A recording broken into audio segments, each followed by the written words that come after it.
지금 여러분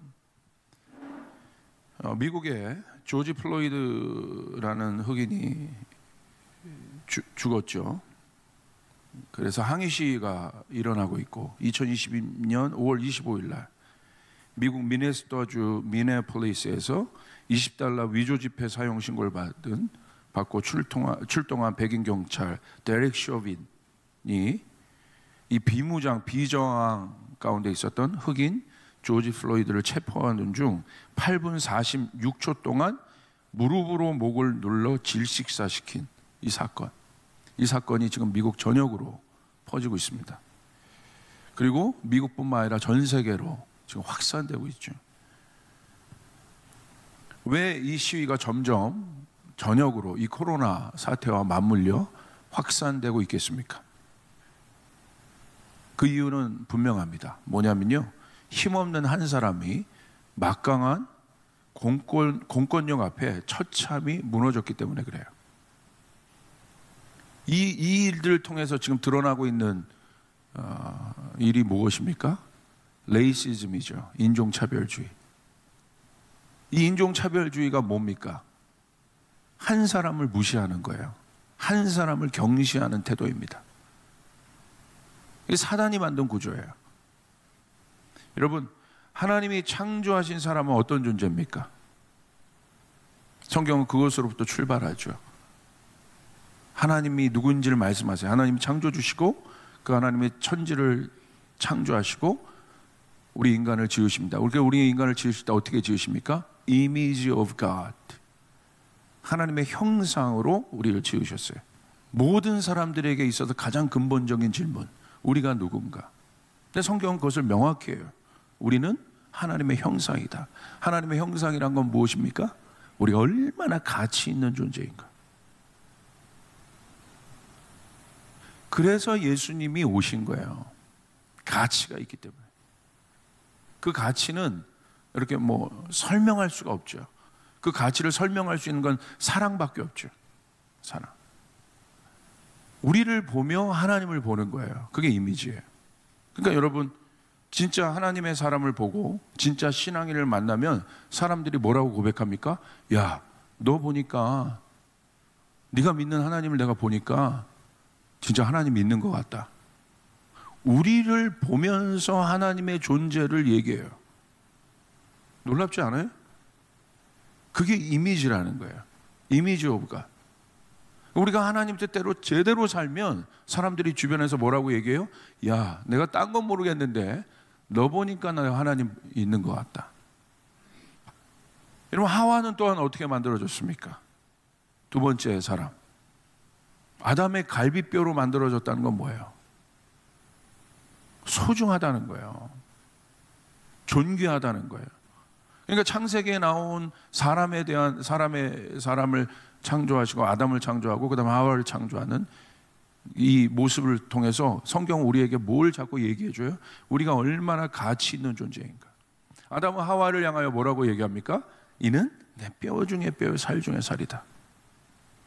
얼마나 존귀한, 하와가 존귀한 자임을 아담이 고백합니까? 이런 하나님의 사람을 사탄이 철저히 파괴했습니다. 그 증거가 뭡니까? 그 파괴의 증거. 자신을 하찮게 여겨요, 사람이. 그때부터. 그렇게 존귀한 자인데 아담 스스로가 자신을 하찮게 여기기 시작해요. 그리고 아담과 하와가 서로를 존귀히 여기지 않아요. 자기 스스로를 굉장히 낮게 평가합니다. 한 번도 그러지 않았어요. 소중히 여기지 않아요. 자기를 소중히 여기지 않아요. 그 열등감으로 반영됩니다. 창세기 3장 7절 8절 보세요. 반복되는 단어들이 있어요. 반복. 이렇게 그 아담의 그 상태의 심리 상태, 그 마음의 상태, 정서의 상태를 반복하여 보여주는 여러 단어들이 있는데 7절. 그러자 갑자기 그들의 눈이 밝아져서 자기들이 벌거벗은 것을 알게 되었다. 그래서 그들은 무화과 나무 잎을 엮어서 치마를 만들어 몸을 가렸다. 그날 저녁 날이 서늘할 때에 아담과 그의 아내는 여호와 하나님이 동산에서 거니시는 소리를 듣고 그분의 낯을 피하여 동산 나무 사이에 숨었다. 벌거벗었다. 낯을 피했다. 숨었다. 이게 어떤 사람들 안에 나타나는, 어떤 사람들을 묘사하는 단어들입니까? 자기 자신을 수치스럽게 여기는 사람, 존귀 여기지 않는 사람들. 영적인 문제라는 거예요. 영적인. 그래서 낮은 정체성, 열등감은 뭐예요? 영적인 문제라는 거예요. 영적인 문제. 영적인 문제라는 건 뭐냐면 죄의 결과고, 영의 문제라는 사실은 제가 영적이다, 그건 무슨 말이냐면 혼과 육의 힘으로 해결할 수 없다는 거예요. 사람이라는 가치를, 이 가치 있는 존재를 낮게 평가하는, 아주 하찮게 평가하는 이런 흐름이 오늘 뭘로 나타납니까? 차별이라는 저주로 나타나요. 그 차별이라는 저주로 모든 사람들이 지금 다시 분열되고 있어요. 그러니까 그 왜 차별이란 게 뭐예요? 열등, 우등의 개념이 있어요. 계층이 있어요. 클래스가 있어요. 그 우월 의식, 누가 누구를 차별할까요? 우월하다고 생각하는 사람이 하찮은 사람을 차별하는 거예요. 하찮게 여기는 거. 그게 차별이에요. 그 우월 의식의 뿌리는 뭡니까? 교만이죠. 흑인은 백인보다 미개하다, 열등한 존재이다. 하나님은 한 번도 그런 적이 없고, 하나님 우리를 바라보실 때 이미지 of God, 하나님의 형상이다 라 말씀하셨는데, 이게 다 뭡니까? 거기서 나온 것들이에요. 사단의 죄, 사단이 풀어놓은 사단의 구조, 죄의 구조 안에 있는 것들입니다. 교만은 하나님과 자신을 비교해요. 자신을 열등하게 바라본 사단의 본성이에요. 당연히 열등하죠. 하나님을 바라보는데. 그게 교만이에요. 우월한 사람을, 우월한 존재와 자기를 비교해서 자기를 스스로 열등하게 느끼는 것, 그 열등감이 교만입니다. 근데 그 열등감이 사단의 본성이라는 거예요. 그래서 어떻게 하기로 결정했습니까? 열등하기 때문에 뒤집어 엎으려고 하는 거예요. 반역하는 거죠. 우월한 존재가 되기로 결정해요. 그래서 반역을 감행합니다. 그래서 사단의 본질은 교만입니다. 여러분, 우리가 교만하면 안 됩니다. 할렐루야. 절대 교만하면 안 돼요. 성경에서 말하는 겸손은 자기를 함부로 가치 없게 하찮게 여기지 않아요. 아, 내가 낮아져야지, 낮은 곳에 있어야지, 난 그런 사람이야. 아니요. 성경에서 말하는 겸손은 성숙함을 의미해요. 예수님이 겸손하시잖아요. 그분이 하찮은 분이셨습니까? 스스로를 하찮게 여기셨습니까? 예수님 스스로를 하나님의 아들로 하나님의 아들이라고 얘기하셨는데, 낮은 자존감이 겸손이 아니라는 거예요. 성경에서 말하는 겸손은 성숙함이에요. 성숙함은 뭐예요? 충분히 익은 상태를 얘기해요. 쉽게 말하면 열매의 상태. 조금 이해하기 편한 용어로 보면 철이 들었다라는 거예요. 성숙하면 철이 들었다. 그 철이 들었다는 건 뭐예요? 야, 쟤 철 들었네. 이거 뭐라고 얘기해요? 그때는 어떤 때예요? 이제 남을 좀 생각하네. 참 저 사람, 자기만 생각하는 사람이 아니라 남에게 유익을 주는 사람이네. 성숙하네. 그러니까 겸손이란 건 뭐냐면 나에서 이웃으로 넘어간 상태예요. 나에서. 그러니까 어떤 사람이 이 단계에 갈 수 있어요? 자기를 사랑하는 사람이, 자기를 존귀히 여기는 사람이 남도 사랑할 수 있다는 거예요. 자연적으로 그런 상태가 될 때가 있어요. 언제입니까? 부모. 부모가 되면 자연적으로 어떻게 돼요? 자기에서 자식으로 바뀌어요. 내추럴리 바뀌어요. 그래서 부모님들은 어떤 분들이에요? 성숙한 분들이죠. 부모라는 단어 자체가 갖고 있는 의미는 성숙하다는 거예요. 성숙하다. 자기를 넘어서 자녀들을 책임지는 사람. 그게 부모죠. 그래서 부모가 되면 어떻게 됩니까? 자기 인생을 살지 않아요. 이타적인 인생을 살 수밖에 없어요. 부모니까 참아야 되고, 부모니까 용납해야 되고, 부모니까 마음 썩어야 되는 거예요. 부모가 자식이랑 경쟁합니까? 그 부모가 되면 자연적으로 이타적 삶을 살아요. 이게 원리예요. 내가 육으로는 결혼해서 사랑하는 사람 만나서 자연적으로 그 관계 안에 부모가 되지만 영적으로 내가 부모가 된다는 건 이게 어떤 의미인지를 알아야 돼요. 그래 복음을 알 수 있어요. 복음은 본성 자체가 십자가예요. 본질 자체가. 십자가는 사랑이에요. 십자가 위에서 예수 그리스도께서 우리에게 보여준 사랑의 본질은 뭐예요? 100% 이타적인 거예요. 할렐루야. 거기에 자기가 있어요? 자기가 철저하게 없죠. 완전히 십자가에서 예수 그리스도가 물과 피를 쏟으시기까지 자기를 죽이셨죠. 그리고 우리를 살리셨어요. 그 마음이 누구의 마음이에요? 하나님 아버지의 마음이에요. 그래서 성숙한 아들 예수 그리스도는 아버지의 마음을 알기 때문에 그렇게 한 거예요. 이 모든 것이 무엇입니까? 한마디로 표현하면 사랑이죠. 내가 복음을 안다는 건 성경 지식 전해주는 게 아니라는 거예요, 이게. 복음은 지식이 아니라 영혼에 관한 것이에요. 복음 핵심이 십자가니까. 우리를 향한 사랑. 자신의 전부를 내어주신 사랑. 두 번째, 복음은 한 영혼을 위해 예수님처럼 자신의 전부를 쏟는 일이에요. 그게 복음이에요. 한 영혼을 위해서 나의 전부를 쏟는 것. 그게 십자가에서 우리에게 보여주신 복음의 진수고 바울은 이것만 알겠다고 했어요. 그러니까 디모데 같은 사람 키운 거예요. 수많은 제자들 키운 거예요. 결혼 안 했지만 복음이 뭔지를 알기 때문에. 세 번째, 복음은 한 영혼을 온전히 강건하게 세우고자 하는 부모의 마음이에요. 그냥 말씀 전하고 끝나는 것이 아니라 어떻게 해요? 태어났으면 그때부터 돌보고 온전히 설 때까지 보살펴주고. 그것이 부모죠. 복음의 본질은 한 영혼을 구원하고 섬기고 제자로 온전하게 양육하는 일이에요. 한 사람을 세우는 일.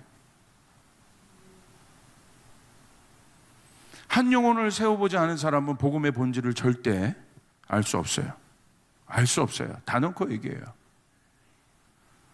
고린도전서 4장 14절 15절 여기 이렇게 기록되어 있어요. 내가 너희를 부끄럽게 하려고 이것을 쓰는 것이 아니라 오직 너희를 내 사랑하는 자녀같이 권하려 하는 것이라. 그리스도 안에서 일만 스승은 있으되 아버지는 많지 아니하니 그리스도 예수 안에서 복음으로써 너희를 낳았다.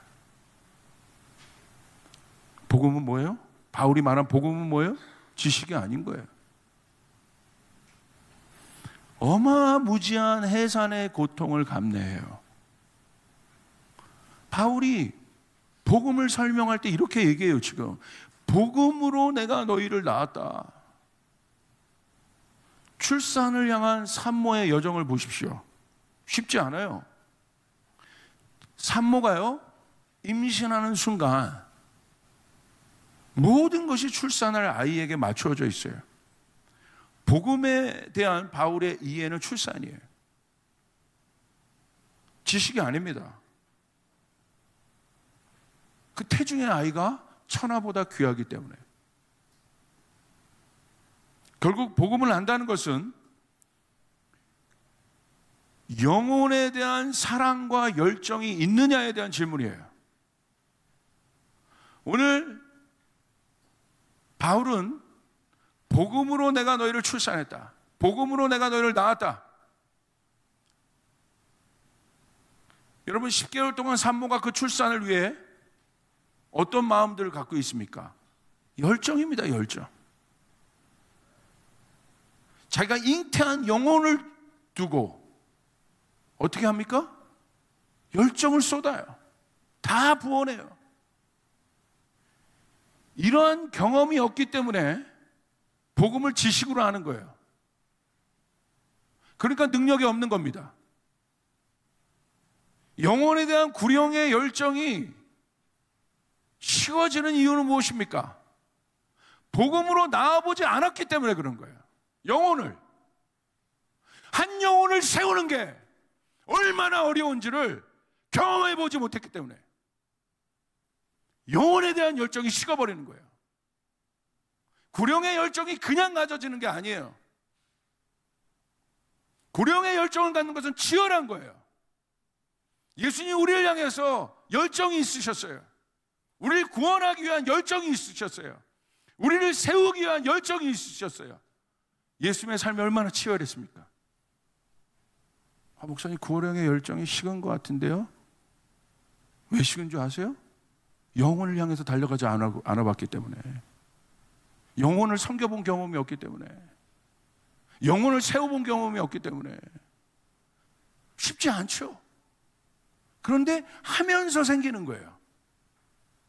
어떻게 가만히 있는데 복음을 할 수 있습니까? 한 영혼을 잉태해보지 못한 사람은 절대 영혼에 대한 복음의 본질을 이해할 수 없습니다. 그래서 자기 신앙, 자기 한계를 넘지 못합니다. 몇십 년이 되어도 이 사람의 모든 주제는 자기에게 집중되어 있어요. 그래서 이 사람의 말을 들어보면 항상 이래요. 내가 상처받고, 내가 무시당하고, 내가 존귀함을 받지 못한 일에 집중되어 있어요. 아니면 반대로 나를 높여요. 나의 영향력을 확장시키고 나를 주목하는 위치에 두기에 노력합니다.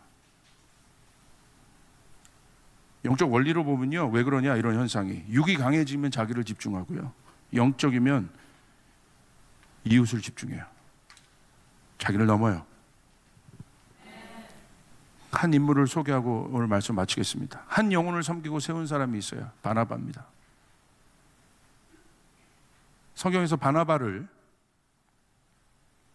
처음 묘사하는 곳이 사도행전 4장 36절 37절이에요. 첫 번째, 바나바의 단계를 보십시오. 1단계 헌신을 합니다. 우리 같이 한번 읽겠습니다. 시작. 구브로에서 난 레위족 사람이 있으니 이름은 요셉이라. 사도들이 일컬어 바나바라. 번역하면 위로의 아들이라 하니 그가 밭이 있음에 팔아 그 값을 가지고 사도들의 발 앞에 두니라. 바나바는 어떤 사람이었어요? 위로의 사람. 그러니까 벌써 이름부터 이 사람이 어떤 사람인지 보여주죠. 자기가 없어요. 첫 번째, 어떤 단계? 여러분, 예수 믿고 어떤 단계에 가게 되느냐? 무리에서 이제 변화되고자 하는 갈망을 갖는 사람들이 일어나요. 그 사람들이 뭐냐면 제자 되고 싶습니다. 그래서 뭐 합니까? 이 사람들이 제자 되는 첫 단계가 뭐예요? 자기 부인과 헌신입니다. 희생입니다. 사도행전 9장 26절 27절. 바울이 바나바의 두 번째 언급이 사도행전에 있어요. 우리 같이 한번 읽겠습니다. 시작. 사울이 예루살렘에 가서 제자들을 사귀고자 하나 다 두려워하여 그가 제자됨을 믿지 아니하니 바나바가 데리고 사도에게 가서 그가 길에서 어떻게 주를 보았는지와 주께서 그에게 말씀하신 일과 다메섹에서 그가 어떻게 예수의 이름으로 담대히 말하였는지 전하니라. 여러분 보십시오. 바나바의 여정 안에 나타난, 이제 바나바가 업그레이드 되는 순간, 두 번째 단계. 바나바의 두 번째 단계는 무엇입니까? 사울이 있어요. 근데 사울이 어떤 사람이에요? 예수 믿는 자를 죽이고 핍박한 사람이에요. 26절에 보니까 예루살렘에 가서 제자들을 사귀고자 하나 사울이 다 두려워하고 그가 제자됨을 믿지 않아요. 그러니까 망나니 같은, 여전히 사람들 앞에 그런 존재야. 바나바가 어떻게 했습니까? 바나바가 데리고 사도들에게 가서 그가 길에서 어떻게 주를 보았는지와 주께서 그에게 말씀하신 일과 담에게서 그가 어떻게 예수의 이름으로 담대히 말하야 하는지를 전한다. 바나바가 어떻게 합니까? 사울을 대변합니다. 이미 뭐가 있었던 사울을 대변하는 것이 아니라 가장 연약한 단계에 있는 사울을 대변합니다. 자, 여러분 주목할 것은 이겁니다. 바나바의 위대함은, 바나바가 나서서 사울을 세우는데 사람들은 자신의 시각으로 사울을 보고 평가해요. 근데 바나바는 뭐라고 얘기해요? 주께서 어떻게 주를 보았는지, 누구를 매개체로 넣었고, 그리고 주님께서 그에게 뭐라고 말씀하셨는지, 너희들이 그렇게 말한다 할지라도 주님이 그 사람을 사울을 어떻게 말했는지, 주님의 시각으로 사울을 봅니다.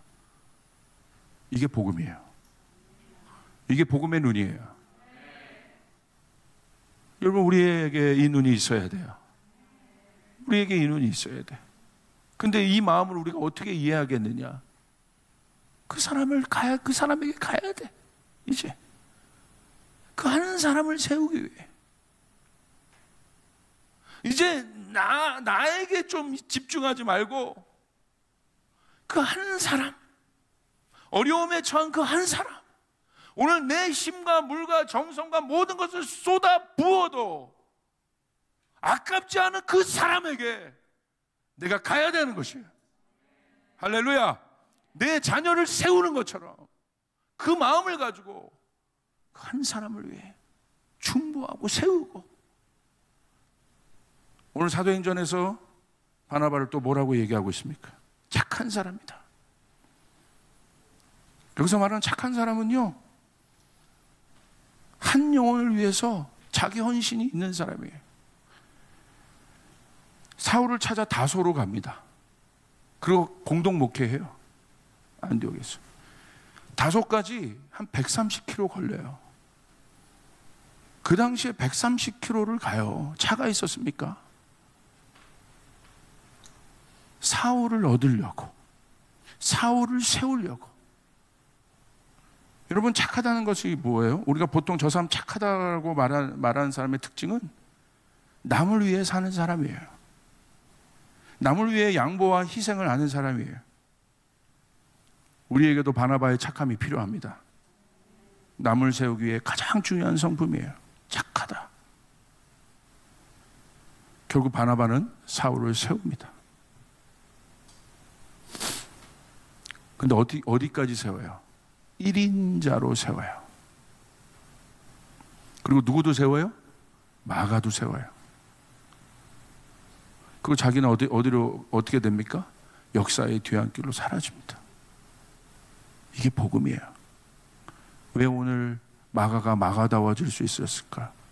왜 바나바가 바울이 바울다워질 수 있었을까? 뒤에 복음으로 낳은 바나바가 있었기 때문에. 바울을 통해 어마어마한 여러분 사역이 펼쳐지지 않습니까? 마가를 통해서. 이제 일반 스승은 많지만 복음으로 한 영혼을 낳는 조이풀교회가 되어야 합니다. 두 번째 단계로 나가야 합니다. 포기하지 말고 철저히 한 영혼을 섬기십시오. 그래야 진짜 복음을 알게 됩니다. 내 안에 영혼에 대한 구령의 열정이 중요한데, 복음에 있어서 제일 중요한 건 영혼에 대한 열정인데, 그것을 점검하기 위해서는 내가 영혼을 품고 잉태하고 낳고 양육해 보아야 한 영혼이 얼마나 귀한지를 알게 됩니다. 복음으로 한 영혼을 낳는, 포기하지 않고, 설령 나에게 다르게 할지라도 끝까지, 내가 이 정도 세웠는데 무너진다 할지라도 끝까지 한 영혼을 세울 수 있는 교회가 되길 바랍니다.